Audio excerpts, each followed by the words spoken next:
Hello everyone, welcome to World Cricket Chat. I am Shruti Chopra and I am Suneer Chowdhary, and we are here to present in front of you 3 topics that we are going to discuss today. yes, Which are those 3? The 3 topics are, the first is Dinesh Chandimal and the Sri Lankan team and everything that's happened with, changing the condition of the ball and holding up play. The second topic is the yo-yo test, which I am going to attempt to explain. Which incidentally has been explained by another Chopra, Akash Chopra, in his video, which has got a million hits about what a yo-yo test is. So did you manage to watch that video? I did manage to watch it, but I promise I'm not trying to compete at all. And I'm not going to do a hashtag saying Shruti Vani either. But jokes aside, I'm sure the other Chopra will get it. Jokes? What jokes? Yeah. And the third thing is we are going to discuss the way England have completely outplayed Australian. What the hell has happened to the Aussies? You must be a happy chappy with that kind of result. I am. 4-0 with 1 to play, and 5-0 looks almost certain, but we'll talk about that in our third section. And a world record as well in there. Okay, yes, we will discuss that. But first things first. The whole episode that unfolded on the night of, nobody knew on the night of the end of the second day of the test match what was going on.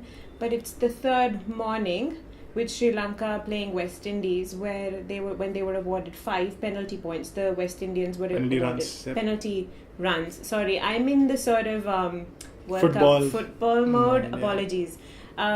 So that whole thing ended up making the fact that play got stopped for 2 hours because Dinesh Chandimal, captain of Sri Lanka, was accused of changing the condition of the ball. And he doesn't remember what he put in his mouth. We never remember what we put in our mouths. We're playing out there, cricket, playing whatever sport. We put things in our mouth. Could be could be chewing gum, could be bubble gum, could be jelly beans, could be things that were probably not allowed by the anti-doping commission. You can just put anything in your mouth and not know what you've done. But that's a part of the game. That's perfectly fine, I think. And then I guess it's perfectly fine to hold play for 2 hours, Of protest. course. Haven't you done that as a kid? Protest, but then I would protest. You have your bat, you have your ball. But I'd pick everything up and leave, right? Yeah, I would take a stand either or. I'm not going to stand at the end of the boundary and wait and be on the phone call. Mom, do you think I should come upstairs? Those days we did not have mobile phones, which is why we couldn't do that. We had to go back home, ask mom, dad, or whoever our cricket board is. But jokes aside, I think, yes, it was something that was not very enjoyable, not very pleasant to watch for any reason except major injuries, for play to be held up like that. Today it was about not being happy about being accused of ball-tampering. Tomorrow it could be about an LBW decision. Or it could be about a third umpire's call. Or it could be, as we saw in the Nidahas Trophy the league stage match between Bangladesh and Sri Lanka, about a no ball that Shakib Al Hasan thought should have been called. It could be any reason. You start holding a play like that for the amount of time that you are not clear about things. This is an international sport, wanting to get into Olympics, wanting to compete with football as, if not the best sport in the world, the most followed sport in the world, at least the second or the third most followed sport. You can't have things like these happening on the field of play. It's a decision. You can appeal the decision, which happens at the end of the match. There is a process for it. If you have a problem with the process as well, you complain about the process. For example, this ball-tampering incident, it's a part of the laws that you cannot use an artificial substance. Whether putting something in the mouth and then using saliva is being on the wrong side of the law, whether you are using something artificial, that is something which is down to interpretation. That's something we need to, that the ICC need to continue discussing.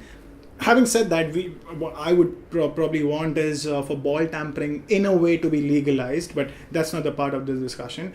ICC before this series had discussed this with the match referees to become a lot more strict with respect to ball tampering.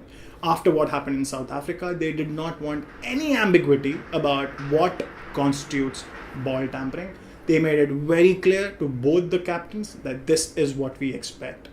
After that, if you put things in your mouth and you say that, well, I didn't know what I put in my mouth, I didn't know what saliva was it, whether there was sugar in saliva or not there. And we've seen what the judicial commissioner has done. He's overturned, he's kind of slammed the appeal out of the window and said that nothing doing, you made a mistake, it's out there on the video. I don't think Dinesh Chandimal and the Sri Lankans knew that it was on the video. I think they realized it after they created the furor that, there's nothing wrong, we didn't. Really, you really think so? They didn't There's know? a good chance that they did not have an idea about. What we saw happening in South Africa, we would assume that everyone's being a lot more vigilant about these things. So why would it not be on camera? Especially, I think the camera follows where the ball is, and if the ball is in the hand of the captain of Sri Lanka, as some people say, the camera follows the ball when it is in the hand of the tourists, not with the home side, in this case it was the Sri Lankans who were the tourists. The broadcasters are partial towards the home side, obviously. But I think the video probably did not get released to begin with. I personally think that the Sri Lankans thought that they would get away with saying that no, there's no evidence. When the evidence came, I think the whole tune changed. Whatever happened, the ball tampering thing aside, it was wrong, but it was just a matter of 5 penalty runs. Yeah. Even if it was an inadvertent mistake, and these mistakes have been made in the past, whether deliberately, whether they have done without any malice attached to it. We have seen how Rahul Dravid has been caught. We have seen Tendulkar having been reprimanded for removing. I mean, that was dirt off the scene. Yeah, that was not tampering, but he was reprimanded. There was whatever that followed, and what happened after that? ICC is getting more and more strict. That nothing doing, these things can't, be allowed to continue. Yeah. Well, it's a question of 5 runs. You accept it, you move on. Next time there's an overthrow, you will say that no, the ball hit the bat of the non-striker, went for overthrows. No, we'll take our bat and ball and leave the field for the next 2 hours. You can't do that. It's a international sport where millions of people watching. I'm not sure whether there are millions of people watching the West Indies Sri Lanka Test match, but yes, it's an international sport indeed. Just imagine something like that happening in the World Cup next year. That there's a team which just walks off like that because you're disrespecting the game. You're disrespecting the viewers who come in. Firstly, who pay money to come and watch a match live. People who are sitting at home watching. It's a massive and you're disrespecting the opponents. You absolutely just imagine are. West Indies. They are just about to get to the field, and suddenly they realize they cannot get to the field because. Well, opponent doesn't want to. There's no one going to bowl to them. Very frankly, if this was Daryl here, or it was any of those more strict match referees, the match would have been forfeited against Sri Lanka. You cannot hold up play for 2 hours. Are you saying they were too soft on them? I think they tried to be a little wise after the Pakistan-England incident in 2005, where again something like that had happened. Pakistan did not like the decision, did not take field, and Daryl Hare said that if you don't take field according to the stipulated time, the match is forfeited. And there were a lot of discussions after that. Both the boards got involved, tried to make Hare change the decision. He did not, and the match remained forfeited.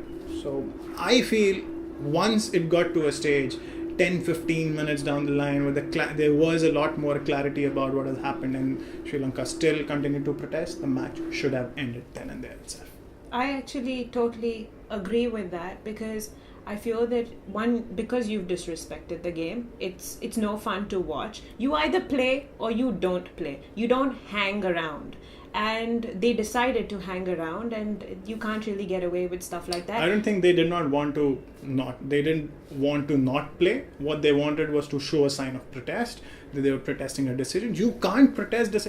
we've seen how a batsman who thinks he's not out gets given out by the umpire, say there is no DRS available or the DRS reviews have been used up. If he just stands there. He stands there and protests, he gets fined.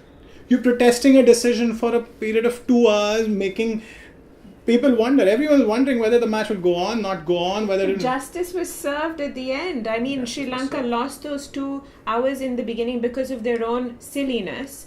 And they could have actually won it. Probably West Indies could have won it as well. Either- with those extra 2 hours. Either way, I think Sri Lanka, if we look back, had a really good chance in hindsight of at least getting some result of the match, which could have gone in their favour. And they lost that opportunity because of how they behaved. And that's it. You play the game. If you're playing the game, you decide to play it by the rules, you move on. And moving on is what is going to happen. They will have to move on because now the judicial commissioner has said that there will be an inquiry as to the amount of sanction because they have had to accept this level 3 charge. It's a very serious charge. Level 3 includes things like assaulting your opposition and assaulting team members. This holding the play up for 2 hours is also a level 3 charge, and Dinesh Chandimal and the team management are going to be banned between 2 to 4 test matches, and that's going to be a huge ban. There's a South Africa series coming up. Sri Lanka at home will want to start winning matches at home, and then they lose their captain again. They have lost too many captains in the past. They were supposed to have Rangana Herath captaining this game in place of Chandimal, and I hear that he is injured as well, so it will be a new captain coming in Suranga Lakmal. It's something that you can avoid. At least these things which are not related to your cricket, you can avoid, and Sri Lanka have messed it up big time. We'll see with what the sanctions are, and we will move on to our next topic. We can take our bat and ball and move on to the next topic as well. Yes.